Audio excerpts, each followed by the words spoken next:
Hi friends, வணக்கம். Welcome back to Anira Trends. Latest updates ku social media la follow பண்ணுங்க. எனக்கு இன்னொரு channel கூட இருக்கு, Yummy Mummy Manjuன்ட்டு. இன்ட்ரெஸ்ட் இருந்தா கண்டிப்பா அதையும் செக் பண்ணுங்க.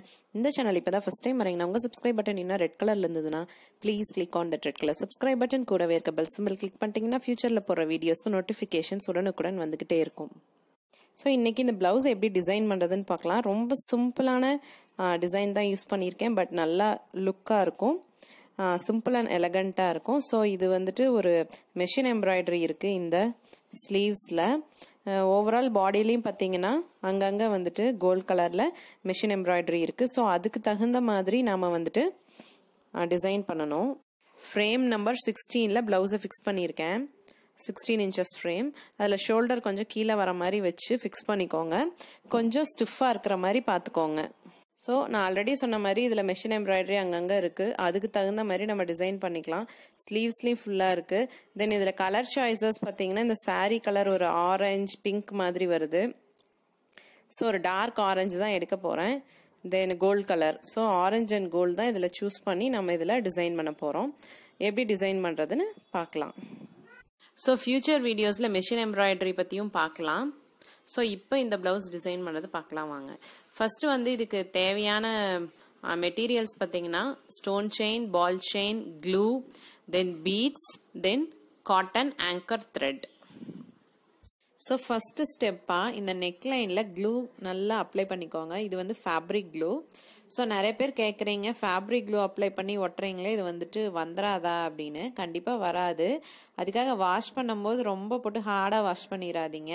கொஞ்சம் மைல்டாக லைட்டாக சோக் பண்ணிவிட்டு அப்படியே ட்ரை பண்ணிட்டீங்கன்னா எந்த பிரச்சனையும் இல்லை. பட் வந்துட்டு ரிவர்ஸ் அயன் பண்ணிடுங்க கண்டிப்பாக. இல்லைனா வந்துட்டு ஹேர் ட்ரையரை வந்துட்டு ஹாட் மோடில் போட்டு கொஞ்சம் அப்படியே காட்டினீங்கனால அது நல்லா ஸ்ட்ராங்காக ஒட்டிக்கும். ஸோ இப்போ வந்து நான் ஃபர்ஸ்ட் ஸ்டோன் செயின் வச்சுக்கிறேன். வச்சுட்டு அதுக்கு சைட்ஸில் 2 சைட்ஸ்லேயும் வந்துட்டு கோல்ட் கலர் பால் செயின் கொடுக்குறேன்.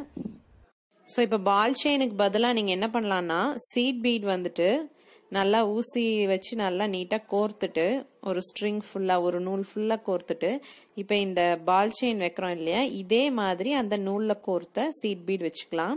அது இன்னும் ரொம்ப பியூட்டிஃபுல் லுக் கொடுக்கும், ஆரி ஒர்க் பண்ண மாதிரியே இருக்கும். ஸோ பிகினர் ஈஸியாக பண்ணணும் அப்படின்னா இந்த மாதிரி பால் செயின் யூஸ் பண்ணுறது ரொம்ப நல்லது. ஸோ தட் எல்லாருமே ட்ரை பண்ணலாம். ஸோ இந்த ஸ்டோன் செயின் பால் செயின் கரெக்டான ஷேப்பில் இருக்கிறது ரொம்ப முக்கியம்.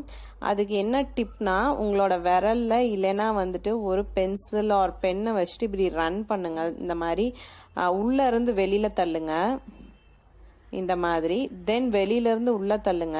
நெக் லைன்ல கரெக்டாக வச்சு இப்படி ரன் பண்ணீங்கன்னா பர்ஃபெக்டா உங்க நெக் லைன்ல போயிட்டு அந்த stone chain ball chain fix ஆயிடும்.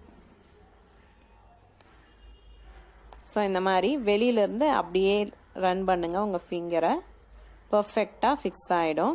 இதில் இன்னொரு என்ன டிப்னா வந்துட்டு கொஞ்சம் கொஞ்சமாக ஒவ்வொரு பார்ட்டாக பண்ணுங்க. ஸோ தட் ஈஸியாக முடிச்சிடலாம் பர்ஃபெக்ட் ஃபினிஷிங்கோட. ஒரே ஸ்ட்ரெச்சில் ஃபுல் நெக்லைனும் ஒட்டாதீங்க. பிகாஸ் ஒரு இடத்துல முடிச்சுட்டு அந்த க்ளூ ட்ரை ஆகிறதுக்கு முன்னாடியே அந்த பால் செயினை இழுத்தீங்கன்னா அது அப்படியே வந்தாலும் வந்துடும், க்ளூ ஸ்டிக் ஆகாதனால. ஸோ பார்ட் பை பார்ட்டாக நல்லா நீட்டாக ஸ்டிக் பண்ணி ட்ரை ஆனதுக்கப்புறம் அடுத்த இடத்துக்கு போங்க. ஸோ இது கொஞ்ச நேரம் காயிட்டும். ஸோ இப்போ வந்துட்டு இந்த மார்க்கர், கிளாஸ் மார்க்கர் நிறைய பேர் கேட்குறீங்க, ஸோ அதான் காட்டுறேன். Glass marker Apsara brand. இந்த காட்டன் த்ரெட் தான் வந்து யூஸ் பண்ண போகிறேன். அது ஒரு நீடில் நம்பர் 5ல் 2 லைன் போட்டு கீழே நாட் பண்ணி வச்சுருக்கேன். ஸோ இப்போ அடுத்தது இதில் என்ன ஸ்டிச் போடுறதுன்னு பார்க்கலாம். அதுக்கு முன்னாடி இங்கே 1 சென்டிமீட்டருக்கு மார்க் பண்ணி வச்சுருக்கேன். எவ்ரி 1 சென்டிமீட்டர் மார்க் பண்ணி வச்சுருக்கேன். ஸோ அந்த மார்க்கிங்கில் நான் வந்துட்டு இப்போ ஃப்ரெஞ்ச் நாட் போட போகிறேன். ஃப்ரெஞ்ச் நாட் வந்து normal French not, long French not இருக்குது. ஸோ இங்கே வந்து நார்மல் ஃப்ரெஞ்ச் நாட் போடுறேன். இது வந்துட்டு ஒரு பீட் வச்ச மாதிரி இருக்கும். இது ரொம்ப ஈஸி தான், யார் வேணாலும் ட்ரை பண்ணலாம், ரொம்ப கஷ்டம்லாம் கிடையாது.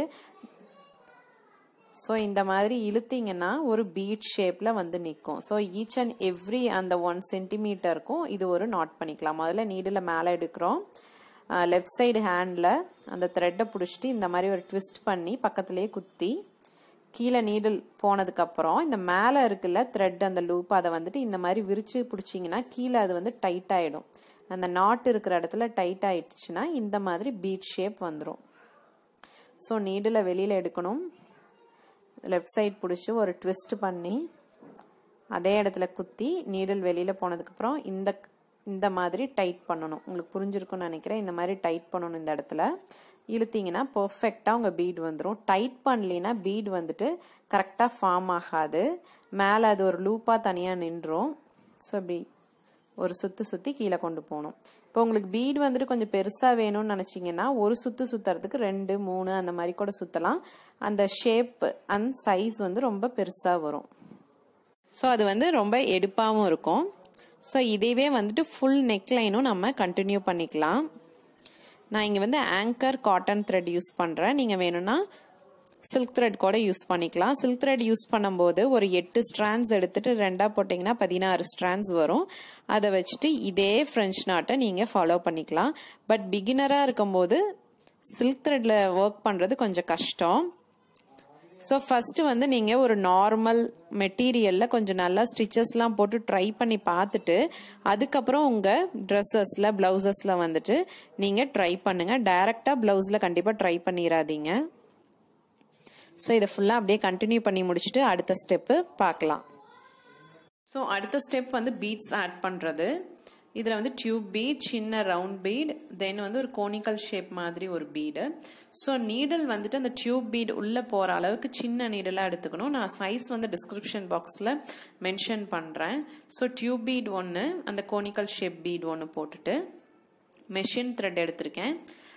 அதை வச்சு அந்த ஃப்ரெஞ்ச் நாட் போட்டோம் இல்லையா, அதுக்கெலாம் இன் பிட்வீனில் நம்ம இன்சர்ட் பண்ணிக்கலாம். ஸோ ஃபஸ்ட்டு ஒரு டியூப் பீட், அதில் வந்து இந்த கோனிக்கல் ஷேப்பில் இருக்கு இல்லையா அந்த பீட் ஒன்று போட்டிருக்கேன். செகண்ட் வந்துட்டு அகெயின் டியூப் பீட், அப்புறம் சின்ன கோல்ட் பீட், இந்த மாதிரி ஆல்டர்னேட்டிவாக போட்டுக்கிறேன். ஸோ தட் ஒரு டிஃப்ரென்ஸும் இருக்கும் டிசைனில். இன்னொரு குயிக் டிப் என்னன்னா, சில ஷேப் பீட்ஸ் வந்து கம்மியாக தான் இருக்குன்னு வச்சுக்கோங்களேன். இந்த ஃபுல் நெக்லைன் வருமா வராதான்னு டவுட்டில் இருக்கிறதுக்கு இந்த மாதிரி மிக்ஸ் பண்ணி போட்டுட்டிங்கன்னா கண்டிப்பாக வந்துட்டு நீங்கள் அந்த நெக்லைனை அந்த பீட்ஸை வச்சுட்டு ஃபினிஷ் பண்ணிடலாம். இந்த மாதிரி பிளவுஸ் டிசைனிங் மட்டும் இல்லை, எனி கிராஃப்ட்ஸ், ஜுவல் மேக்கிங் எதுலேயுமே கொஞ்சம் மெட்டீரியல்ஸ் வந்து கொஞ்சம் எக்ஸஸாகவே வாங்கி வச்சுக்கோங்க. இஃப் சப்போஸ் மெட்டீரியல் கம்மியாக தான் இருக்குது, இதுக்கு பத்துமா பத்தாதான்ங்கிற சுச்சுவேஷனில் கண்டிப்பாக அதை யூஸ் பண்ணாதீங்க.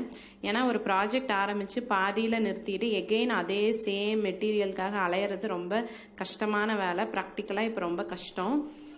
ஸோ அந்த மாதிரி டைமில் வந்து இப்படி மிக்ஸ் பண்ணி நீங்கள் யூஸ் பண்ணிட்டீங்கன்னா உங்களுக்கு ப்ராஜெக்ட்டும் முடிஞ்சிடும், இருக்கிற மெட்டீரியல்ஸையும் வந்துட்டு நம்ம காலி பண்ணிடலாம். ஸோ வந்து ஹோல்சேலில் வந்துட்டு மெட்டீரியல்ஸ் பர்ச்சேஸ் பண்ணிட்டோம்னா ரொம்ப யூஸ்ஃபுல்லாக இருக்குது. லைக் விலையும் கம்மியாக இருக்குது, குவான்டிட்டியும் ஜாஸ்தியாக இருக்குது. இஃப் சப்போஸ் உங்களுக்கு வந்துட்டு கிராஃப்ட் பண்ணுற ஃப்ரெண்ட்ஸ் சர்க்கிள் இருந்தீங்கன்னா பல்காக வாங்கிட்டு நீங்களாம் பிரிச்சுக்கலாம். ஸோ இந்த மாதிரி ப்ளவுஸ் டிசைன் பண்ணுற மெட்டீரியல்ஸ்லாம் வந்துட்டு ரொம்ப சீப்பாகவே கிடைக்குது ஹோல்சேலில்.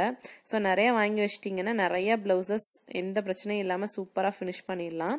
இப்போல்லாம் வந்துட்டு கிராஃப்ட் ஷாப்பில் மட்டும் இல்லை, லைக் ஃபேன்சி ஸ்டோர்ஸ்லேயும் நிறையா இடத்துல வந்துட்டு இந்த மாதிரி கிராஃப்ட் மெட்டீரியல்ஸ் விற்கிறாங்க. அது வந்து நீங்கள் போய் எக்ஸ்ப்ளோர் பண்ணி பார்த்தீங்கன்னா தான் கண்டிப்பாக தெரியும். இந்தந்த இடத்துல தான் பண்ணுறாங்கன்னு சொல்ல முடியாது. லைக் போய் கேளுங்க, ஃபேன்சி ஸ்டோர்ஸில் கண்டிப்பாக அவங்கக்கிட்ட பேசிக் மெட்டீரியல்ஸ்னாது இருக்கும். ஸோ இதேவே வந்துட்டு ஃபுல் லென்த்து கண்டினியூ பண்ணிக்கோங்க, நெக்லைன் ஃபுல்லாக, தென் ஃப்ரண்ட்டும் சரி. ஸோ இப்போ வந்துட்டு ஃபினிஷ் பண்ணிட்டேன். இப்போது இந்த ரிங்கை வந்து எடுத்துடலாம் ஃப்ரேமை. ஸோ இது ரொம்ப பியூட்டிஃபுல்லாக வந்திருக்கு. இது ஆல்ரெடி கொஞ்சம் ஒர்க் பண்ண ப்ளவுஸ் தான், மிஷின் எம்ப்ராய்டரி ப்ளவுஸுனால இதை வந்து நான் சிம்பிளாக கொடுத்துருக்கேன். இது வந்துட்டு பார்க்கறதுக்கு கொஞ்சம் சின்னதாக இருந்தாலும் வேர் பண்ணும்போது ரொம்ப பியூட்டிஃபுல்லாக இருக்கும். இது வந்து ஒரு ஈஸியஸ்ட் டிசைன், யார் வேணாலும் ட்ரை பண்ணலாம். இதே மாதிரி ஃப்ரண்ட் சைடு வந்துட்டு ரைட் சைடு ஷோல்டர் வருது இல்லையா, அந்த இடத்துல இதையவே கண்டினியூ பண்ணிக்கலாம். நான் ஃபுல்லாக வந்து ஃபினிஷ் பண்ணிட்டு காட்டுறேன். ஸோ இதுதான் வந்து ஃபினிஷ்டு ப்ளவுஸ், ரொம்ப பியூட்டிஃபுல்லாக வந்திருக்கு. ஸோ இது வந்து ரொம்ப சிம்பிளாக இருக்கிற மாதிரி இருந்தாலும் ரொம்ப எலகண்ட்டாக இருக்கும். சிலருக்குலாம் இந்த மாதிரி சிம்பிள் டிசைன்ஸ் தான் ரொம்ப பிடிக்கும், ரொம்ப பெரிய பெரிய டிசைன்ஸ்லாம் பிடிக்காது. அவங்களாம் கண்டிப்பாக இதை ட்ரை பண்ணலாம். மோரோவர் ப்ளவுஸில் வந்து ஆல்ரெடி மிஷின் எம்ப்ராய்டரி இருக்கிறனால சிம்பிளாக போட்டோம்னா தான் அதுவும் நல்லா தெரியும், இதுவும் வந்து நல்லா நீட்டாக இருக்கும். இதுவும் ரொம்ப பெருசாக கசகசன்னு போட்டிங்கன்னா அது நல்லா இருக்காது லுக்கு. ஸோ இது அவுட்கம் வந்து ரொம்ப பியூட்டிஃபுல்லாக வந்திருக்கு. லெஃப்ட் சைடு ஷோல்டரில் பாதியிலேருந்து ஒர்க் பண்ணிங்கன்னா போதும், கொஞ்சம் கேப் விட்டு. ஸோ இது வந்து ஃப்ரண்ட் நெக், இதுவும் வந்து ஃபினிஷ் பண்ணிட்டேன். இதுவும் ரொம்ப அழகாக வந்திருக்கு. இதுதான் வந்து inner side of the blouse. So நிறைய பேர் கேட்டிருக்கீங்க ஸ்டிச்சஸ் வந்துட்டு உள்ளே எப்படி இருக்கும் அப்படின்ட்டு ப்ளவுஸில் இன்னர் சைடு. ஸோ இந்த மாதிரி தான் இருக்கும். தென் இந்த இடத்துல வந்து கண்டினியூட்டி இருக்கிற மாதிரி உங்களோட stone chain ball chain fix பண்ணிக்கோங்க. இப்படி மடக்குனாலும் அந்த இடத்துல கட் பண்ணாததுனால ஒரு கண்டினியூஸாக இருக்குது. ஸோ அந்த மாதிரி பார்த்து ஸ்டிக் பண்ணிக்கோங்க. எதர் ரைட் சைடு இல்லைனா லெஃப்ட் சைடு வந்துட்டு கொஞ்சம் எக்ஸ்டெண்ட் பண்ணி ஒட்டிட்டு அங்கேருந்து நீங்கள் கண்டினியூ பண்ணிக்கலாம். ஸோ அப்போ தான் இந்த மாதிரி நீட் ஃபினிஷிங் வரும். ஸோ இதுதான் வந்து ஃப்ரண்ட் நெக். ஸோ இந்த டிசைன் ஃபினிஷ் பண்ணுறதுக்கு காஸ்ட் அண்ட் டைமிங் பார்த்துடலாம். காஸ்ட்டு பார்த்தீங்கன்னா மேக்ஸிமம் ஒரு 100 rupees. டைமிங் பார்த்தீங்கன்னா 1 hour இருந்ததுன்னா போதும். இந்த டிசைன் வந்துட்டு ஈஸியாக முடிச்சிடலாம்.